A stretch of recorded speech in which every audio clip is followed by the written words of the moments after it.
Hello, the next step along the famed route map out of lockdown has taken place, and with it, amongst others, non-essential retail business, hairdressers and gyms are all again reconnecting with their markets, as are elements of the hospitality sector too. There's still a long way to go, but the UK economy is on the move, and so too is this month's edition of All Things Business, the podcast. After the last 2 months of marking business excellence in competition, this month we're back to our more established format, and we're focusing on the retail side of the domestic economy.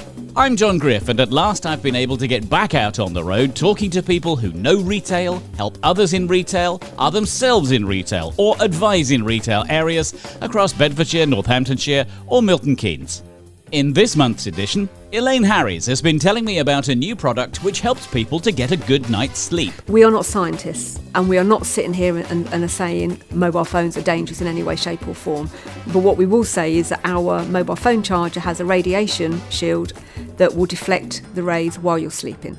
Natasha Herron is an expert on stamp duty and can help people who might be moving their business into new premises. I think a lot of them are probably going to be converted to residential space.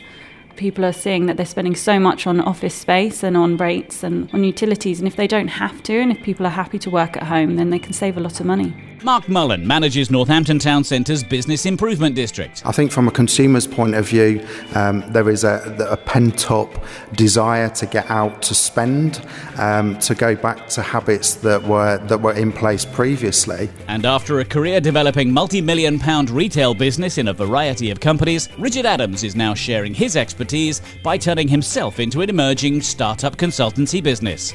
Relationships and authenticity take time to build. I've worked incredibly hard in an office environment, not being out, and as a sales director I love being out with the sales guys and businesses, but it's allowed me to really hone what it is I offer and what it is I don't offer. Fascinating stories from fascinating people. This is April's edition of All Things Business, the podcast. We begin with the first of two startup businesses. Richard Adams believes in sales through a solidly founded relationship. He has a track record as a sales director for developing a variety of multi-million-pound businesses, and not all were performing to that level when he joined them. Now he's doing his own thing, having towards the end of last year gone out on his own as Sharpstone Consulting. So why go that route? It's a question that I put to him when I visited his home recently for a socially distanced chat. Well, that's a great question. I think for me, I've spent the last 15 years as a sales director within large corporate organisations, and having exited a business in July last year, following selling it, I was looking at how and what my purpose would be going forward. Sharpstone I established in October last year, and I wanted a business that was more than just a consultancy. That's really, really important to me. Having employed consultants for many years, I didn't want to be employed as somebody who commentated from the pitch or from the side of the pitch. I wanted to be involved in businesses to help them grow. And I set up Sharpstone primarily with three key pillars. And as a sales director, I know that growing a business is far more than just a sales process. And I see lots of consultants out there that focus on sales process, that focus on tackling the sales activity, tackling the sales teams. And actually, that can be really, really detrimental to businesses. As a sales director, I needed to make sure my strategy to go to market was absolutely correct. I needed to make sure that my people were the right people in the business. And I needed to serve my customers in the right way, retain the ones that were profitable, work with the ones that weren't to make sure they're profitable, and also go to market and bring the right customers into the business as well. And I saw a real gap in the market where I felt with my experience, I could work with companies to take the strategy, the people and the customers, and really look at a three-dimensional approach to growing businesses rather than just having a look at the sales team. Relationships and authenticity take time to build. I've worked incredibly hard in an office environment, not being out, and as a sales director I love being out with the sales guys and businesses, but it's allowed me to really hone what it is I offer and what it is I don't offer. And I think that's just as important. It's ever so easy when you're talking to clients, can you do this, can you do that? And actually, you know, that first foray on your own, you think, oh, I can do this, I can do that. But actually, look, everything that I preach to everybody that I've ever spoken to is the most impressive growth that I've ever got in any business is because of clarity of thought. Talking to people about sales, there are any number of old hoary phrases that you can use, like people buy people. Do those age-old, sage-like phrases still stand up today? If you are looking at transactional sales, you can probably do it very, very easily without people. So if you're looking at web-based sales and it's transactional, if you are a business that is looking to grow through repeat business, if you are looking at a business that is looking to create share of wallet, so I'm talking about service business and product business. It's not typically retail where you tap in and tap out. I'm talking about businesses that have a service or a product that people will buy for the long term. And therefore, it's about understanding how you develop those relationships to, one, get a share of wallet to start with, but then increase that share of wallet, grow, and grow with the business profitably for mutual benefit. Let's be absolutely clear. You know, the client needs a need, and as a business, you need to be able to fulfill that need. It's about reading a relationship. So people still buy people first? Absolutely. And always will? And always will. I take your point about traditional tap-in, tap-out type business. I think perhaps for a long time in shops, in stores, there haven't been necessarily sales people. There might have been people that would direct you to a certain aisle so you can go and find the product. But these days, the product tends to sell itself. There's also a lot more awareness about products because they've either been marketed through social media or through television advertising, magazine advertising, whatever it might be. Nevertheless, there is still room for salespeople. The route to market, though, may well have changed. I've seen you doing webinars. You are selling yourself via your expertise, but you're doing it via Zoom. You're doing it one step removed from the general public. That's a different route to market. And that applies to primary, secondary, tertiary kinds of businesses. Yeah. Do you see that with that change in the market that we've seen in the last 12, 15 months, is that going to continue? Or will we go back to traditional routes, traditional methods? Or is it going to be a hybrid? I think it will be a hybrid. I think what technology has taught us in the last 18 months or 12, 13 months is huge. I'll give you another example. The business I was in before, we were running a sales force of 40, 50 people. And when we were growing that sales force in a huge way, I would think nothing of jumping on a train to Leeds or Edinburgh or a plane to Edinburgh to do screening interviews. And actually now looking at that, the whole reason for me looking at Zoom now is I'd probably do screening interviews in Zoom and get to a point where these people are the people I want to see and then go and see them personally. I think we've got to keep ourselves relevant. I think we've got to move with the times. And I think a multifaceted approach is the way businesses will work going forward. You see, even in retail, if you look at retail, and I know you've got great marketing campaigns, you've got great advertising campaigns, whether that be on television, etc., etc. And then you've got the savvy buyer. The savvy buyer has Google now, has Amazon, has all sorts of mechanisms to go and have a look at what it is before they purchase. So buyers have got better at researching what they're looking for. So does that mean that businesses, service providers, do they have to be one step ahead by being every bit as good at Twitter, Instagram, Facebook, all of the social media platforms and traditional business and traditional routes as well? Because if so, there's going to be some upskilling required. There's going to be huge upskilling required. And I look at myself. I am the traditional sales director that works with people, and it's a relationship environment. And I think in the last 5 years, we've seen social media take off. And it's quite interesting, having sat on boards over the last sort of 5 years, the communication that we've had around social media has been one of fear. It's not been one of embracing. It's been of we can't talk about Facebook or Instagram, etc., etc. But I think what the last year has meant to everybody in this environment is it's incredibly important that you have that kind of profile. That's Richard Adams of Sharpstone Consulting. Next month there'll be more from Richard when, amongst other things, we'll discuss the art of communication and the training needs of future sales forces. Lots of businesses are now looking at how and where they're going to be working from in future years. Working from home through the pandemic has of course created operational pressures, but it's also provided opportunities, and right now some of those are being underlined through Her Majesty's Revenue and the Chancellor of the Exchequer.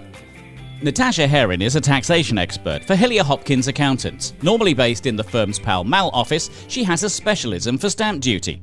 The company's also represented in Milton Keynes and in Watford. I asked her if her caseload had been busy or quiet of late. It's actually been very busy because I think it was in the spring budget last year, the Chancellor brought in the SDLT holiday, which meant that everyone has gone out and gone crazy and has bought property, or if they were looking to invest, they then bought a couple of buildings that are on their list to buy because they're generating savings and they need to think of some way to maybe generate some more income in the future, especially if they've lost like a certain sales revenue or a sector. So it's actually been very busy on the property front, and construction only really stalled for about 3 months, and then I think in the first lockdown, and then it's taken off again.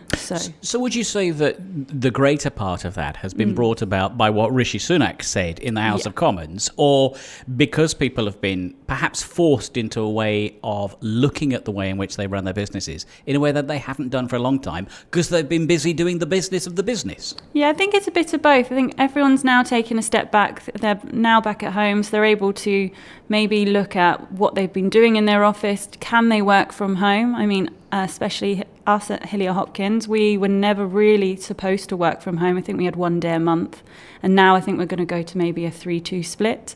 So I think a lot of people are actually realising you can do a lot at home, and then they're just then finding a workspace that actually works for them. And that's going to be a significant thing. If we take Hillier Hopkins as an example, we're sitting in an enormous, great corporate building right now. You can hear the echo in this room, and the room could be 4 or 5 times bigger than it actually is. Does that mean operationally Hillier Hopkins is itself looking at maybe downsizing premises, but still holding on to experts like yourself so that you in turn can advise others? I think so. I mean, I think a lot of people are locked into a few leases that they probably can't get out of for a while. But I think a lot of people will be looking at maybe doing hot desking or shared workspaces, probably not developing new office buildings. I think everyone's realised we can work from home. We can do it. So does that mean that having large corporate spaces, the investment value in having a property like that has been completely eroded? I noticed quite a lot of to let signs in the street here as I was driving down to meet you. That's always been the case, but I think that's going to accelerate, particularly now in the corporate buildings rather than the retail buildings. Yeah, I think a lot of them are probably going to be converted to residential space. I think we're probably going to see, I don't know what's going to happen with Canary Wharf. I think the banks and the finance institutions are probably going to go back. But I think a lot of the areas where people are seeing that they're spending so much on office space and on rates and on utilities, and if they don't have to, and if people are happy to work at home, then they can save a lot of money. That means that they need expert advice, though. I mean, of course. There are the professionals who are out there to assist, whether it be solicitors, whether it be land agents, be it estate agents, be it accountants. How well genned up are people in terms of how they can make the most of the premises that they've either got or make the most of the premises that they might like to have if they're downsizing, for instance? Generally, people are quite clued up. I think most people know the key buzzwords and have a general idea of what they need to do or what they need to ask. But then there are a lot of areas where people have never heard about it because it's not in the media, it's not a headline. It's maybe it's quite something that they haven't come across before if they're in a new industry. So there's quite a lot of taxes where people are really clued up, but then there's a few where lots of savings can be had, but a lot of people aren't aware. I suppose a lot of people will think in terms of capital gains tax. They'll think of different kinds of direct as opposed to indirect taxes. What are the opportunities that exist for people to maximise either the gains that can be made from the premises they've already got or minimise their exposure to stamp duty? Most of the reliefs that are available are for residential properties. The main ones that we see are, say, if there is an annex on the ground floor for maybe an elderly parent or an au pair, or perhaps an outbuilding in the garden that's been converted to a home office. So sometimes those can qualify for certain reliefs, and they can substantially reduce someone's liability because they can almost cut it in half. And it doesn't matter on the size of the annex or the outbuilding, it doesn't matter on its value, it's just treated as if you're buying two separate properties of equal price. So if somebody's got, let's say, an outbuilding that has been turned into an office, on the deeds to the property, I suppose it might well have been a 4-bedroomed house with an outbuilding. Now it's a 4-bedroomed house with a home office. How does that change things for the owner of the property or a potential purchaser of that property? Yeah, stamp duty land tax is kind of it's in its own little bubble. So you would think that everything would tie in together, that you would need planning permission, you'd need to check that the council are aware of the annex, but stamp duty, yes, you do need to do all of those things, but it doesn't affect the stamp duty classification. So it's quite a bizarre little tax, but it gives you such substantial savings. And it can really help someone that is buying a house, because you don't usually get a loan for your SDLT. You have to have the cash ready to go. But if you can save, say, 70 to £80,000 just by identifying that you have an annex, that could be your whole new property renovation. And then the same on the flip side for the seller. If you identify and you talk to your estate agent, you talk to your accountant or an expert, and they identify that you have a way to help the buyer make a saving, then you can ask for a higher price. So it's all about identifying and talking to the right people at the right time at the earliest stage. So at what point should somebody be bringing an expert like yourself in? Is it right at the start of considering a property move, either out or in? It's always best to talk to experts at the very beginning, but we all know that that's not really realistic or practical most of the time. Everyone usually gets involved when someone flags up when there's been an issue or an item that needs clarifying. Yes, it's great if we can be at the beginning, but we've got involved after the purchase has already happened. You have certain time limits to make amendments or to make claims. So it's not, all is not lost, but if you're 6 years down the line, you've probably lost out. But if you're only, say, a few months down the line, there's always things that we can do to help. But that is the point. You can claw back time effectively, and you can still make the gains or reduce your exposure to SDLT. Yes, you have to make claims to HMRC, and they are slightly slower opening their posts. So it's always best to get everything done before the purchase happens. But we can make relevant claims, and you can get a refund, albeit it may take a few more months than you'd like it to. The government's holiday you were mentioning earlier on comes to an end in September. Do you anticipate that being replaced by something? Do you anticipate HMRC suddenly having something of a tax grab, because the nation has, of course, now a massive deficit when it comes to what the pandemic has cost? Do you see things getting tougher for property speculators in the back end of this year and into 2022? I think it will get more difficult, because all of the properties that have been put on the market, everyone's going to rush to get those completed. Ideally, in the best rate, the full holiday rates are towards the end of June, and then there's it kind of tapers down towards the end of September. I think from the 1st of October, property market's probably going to slow for a while, because everyone's going to think that they're spending too much on a property, even though we were technically given a discount for the holiday. So I think it'll take a little while for people to get used to the normal rates again. It's going to seem awfully expensive, but I don't think that the government are going to put something in place permanently. Natasha, lovely to talk to you. Thank you. Thank you. That's Natasha Herron, and if you'd like to speak to her, you can do so on her direct dial number. It's 01923 634 460. Does your business need to be seen, be heard, or be found? Now, more than ever, companies need to make it clear that they are open for business. All Things Management is a team of creatives who connect their client to their audience. To find out more, visit allthingsmanagement.co.uk. Be seen, be heard, be found. Next, we turn our attention to an entire town centre. In the last few days, and after an open and shut year of interruptions to trade, non-essential retail has at long last begun to return. Mark Mullen is Operations Manager for the Northampton Business Improvement District. And when we arranged our socially distanced chat for All Things Business, the podcast, I was expecting a pretty corporate office somewhere. It's not quite what I got, though.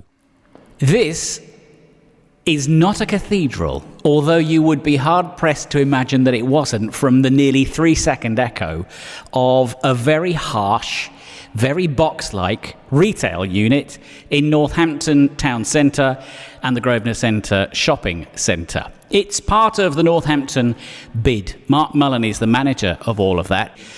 You're slap bang in the centre of the county town, and so many towns across the UK over the last 12 months have effectively become ghost towns. How long do you think it is going to take for the general public to get back into what might be recognised as normality, given that a new normality now exists? In other words, retail online. That's potentially a really difficult question to answer. Based on what we've seen at previous opportunities to reopen, we've seen footfall figures double, if not quadruple, the given same points in time in previous years. And hopefully we will see a replication of that. What is really hard to see is exactly what will happen until it actually materialises. Money is going to be very tight for some time to come.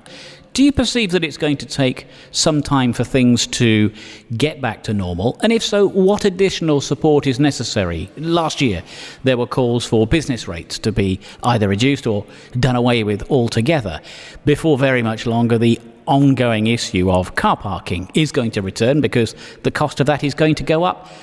Council tax has gone up and will continue to go up. Is there a danger that business, retail business that is going to be squeezed out by a lack of money in the system? I would hope not. In terms of the consumers, there are statistics which would suggest that a lot of the population are in a far stronger financial position at the moment. Given the fact that retailers haven't been open, there isn't the opportunity to go out and spend in ways that they have done before. There hasn't been the opportunity to go out and wine and dine and experience leisure and hospitality. So I think from a consumer's point of view, there is a pent-up desire to get out to spend, to go back to habits that were in place previously. I think in terms of authorities, and certainly from our point of view, the town centre parish council provide a fantastic partner to be able to work with. And I think as long as we can forge those early relationships as quickly as possible, there's the opportunity for us to work in partnership with them and in harmony with them to be able to support and complement each other. And I think from my point of view, the biggest thing that's come out of COVID from the BID's point of view is the strength of the partnerships and the collaborations. And that's never been stronger than what it has done before. Isn't it a little naive to say that people haven't had the opportunity to spend money? If you come in at the bottom of the Grosvenor Centre and walk up either of the corridors where the stores have been shut, they've all said, we've had to temporarily close our retail outlets, but we're still available to talk to you via the online opportunity. People have had every opportunity to spend money. I think they have, but what they haven't had is the opportunity to showcase their purchases. And although, you're quite right, you can walk through the Grosvenor Centre and there is ample opportunity to make click and collect purchases. What there isn't the opportunity for is to go out to wear your new set of trainers or your new jeans or your new dress in an environment other than the sofa in front of the telly.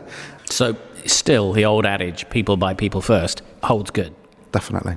Just how much planning and what enticements have you been able to put in place for the general public and, by extension, for your members to give them the best possible restart? There is a massive amount of planning that has gone into this reopening, and obviously we can now use the experiences and what we've seen in the past and what we can expect in terms of having had the opportunity to reopen in the past, and unfortunately we've unfortunately had to close things down again.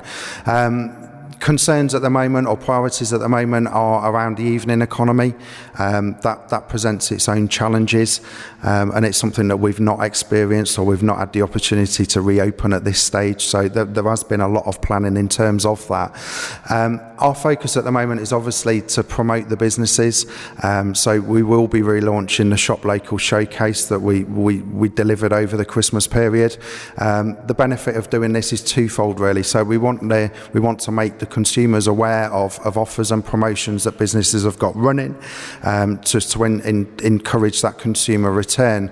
But at the same time, what we want to do is manage expectations and also give consumers details of things that businesses are having to do differently, just to manage this period of time from the 12th of April right through until the 21st, in which obviously the expectation is that we need to comply with COVID. What we're also doing just to support the evening economy is an adaptation really to our Shop Local showcase.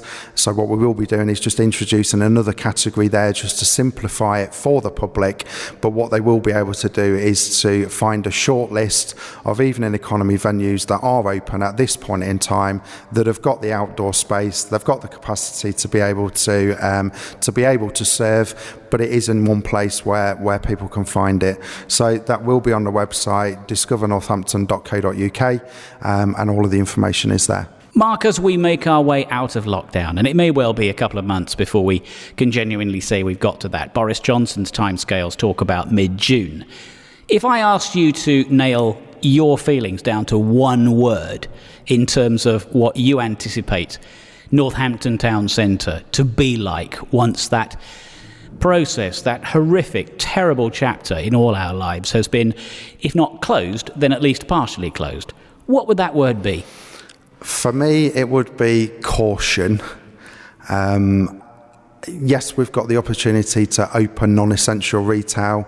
There is still a bigger part of that journey to complete in terms of the roadmap and a full return to normality.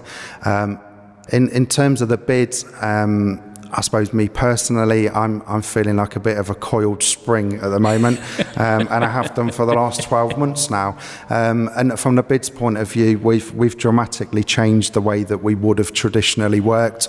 I'm confident to say that we've stepped up to the plate in terms of the period of the pandemic, and we've provided the businesses with the support and the guidance that they've needed to be able to survive through this period of time. The next phase for us is again to work with the businesses and to support them, and hopefully go to a stage where actually they can begin to thrive again in a way that they did do before.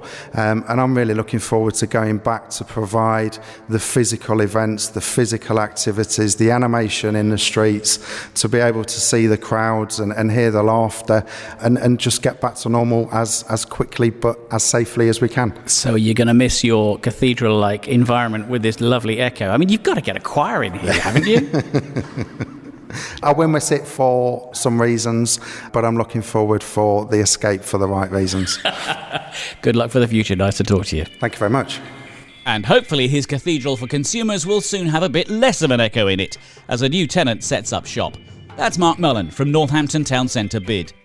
My final guest this month represents our second startup business of the edition, but that startup has a strong backbone.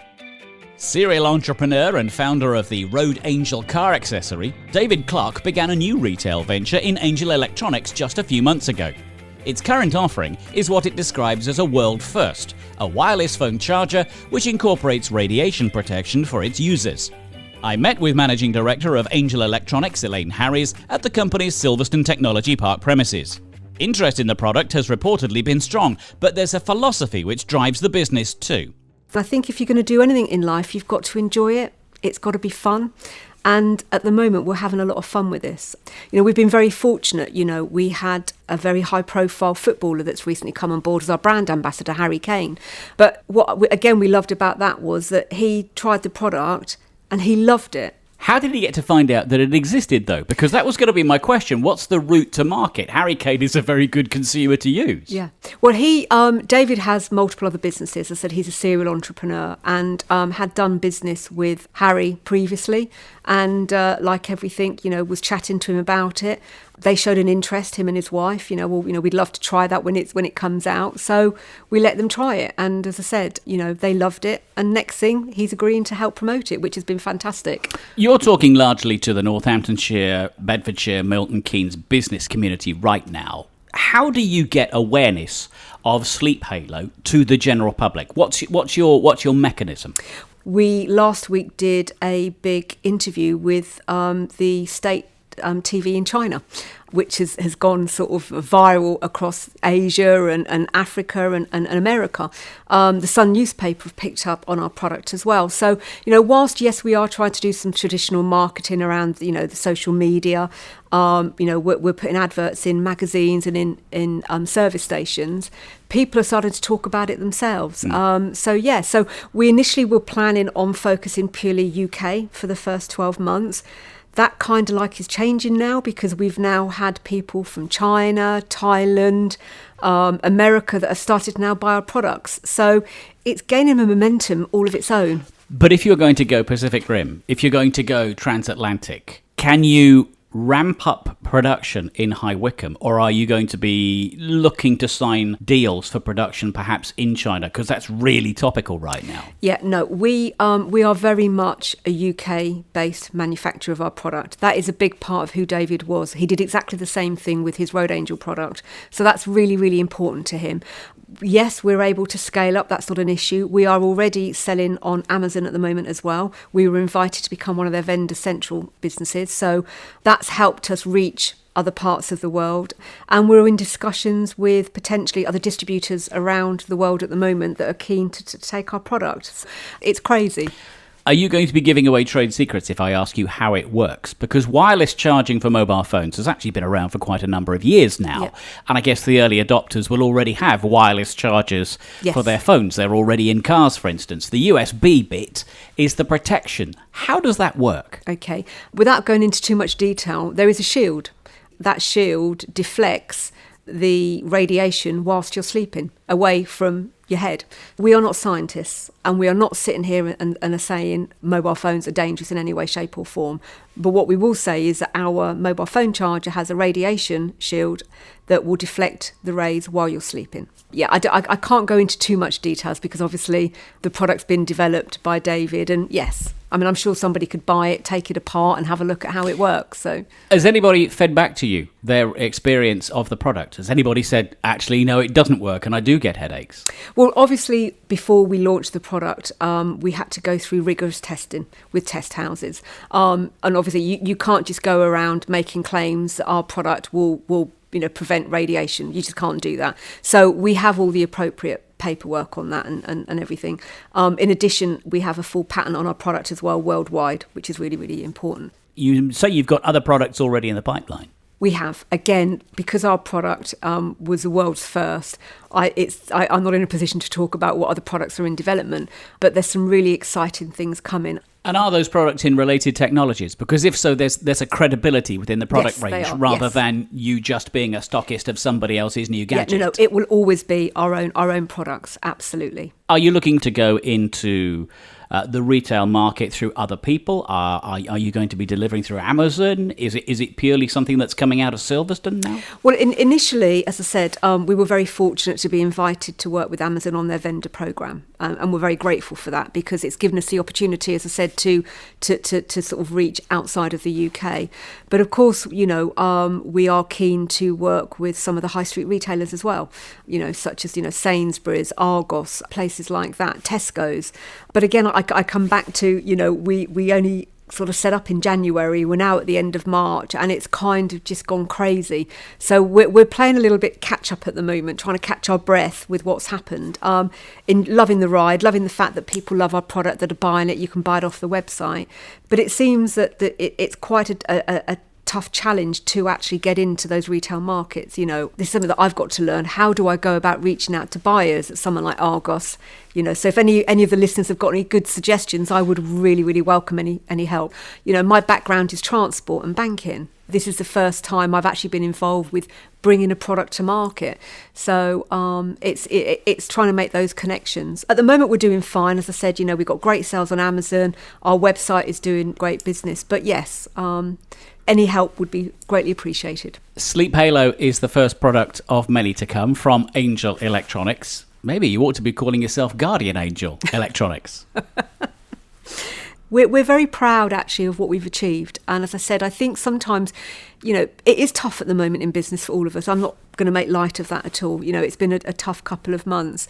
But I think if you have a product that you believe in and that you enjoy what you do and you're doing it for the right reasons, we didn't come in this to make a fortune. Yes, of course, we want to make money, but it's not the primary driving factor for why we brought this product to market. And I think that's why it's going to be a success. We're in talks with various large corporates about branding the product, because the actual product itself, you know, looks great with companies branding on it. So, you know, we're in talks with a chain for where you give away as part of these gift packages that are going out now, and corporate presents. So, you know, traditionally it's always like a golf umbrella or a squeezy ball or something. Well, what a great corporate gift to have and all your branding over it. So there's a lot of opportunities for us. So sounds like good business, which can only develop. If people are interested in perhaps making that corporate connection to you, perhaps through the corporate gift route, how should they do that, lady? Well, obviously have a look on the website, which is www.sleephalo.com, or contact me direct at the office. We're based at the Technology Park at Silverstone. So if you contact me at eh@angelelectronics.com, have a chat with us. We'd love to speak with you. Elaine Harries from Angel Electronics, looking for leads and also new business relationships. We've come to the end of our time together for this month, and with it, my thanks to Mark Mullen of Northampton Bid, Natasha Herron from Hillier Hopkins, Richard Adams from Sharpstone Consulting, and Elaine Harries from Angel Electronics. Thanks for your company for this edition of All Things Business, the podcast. I hope you enjoyed what you heard. Don't forget that there are other editions that you can also listen to via the All Things Business website. I'll be back in a month's time with the May edition. But in the meantime, from everyone on All Things Business, the podcast, thanks for listening.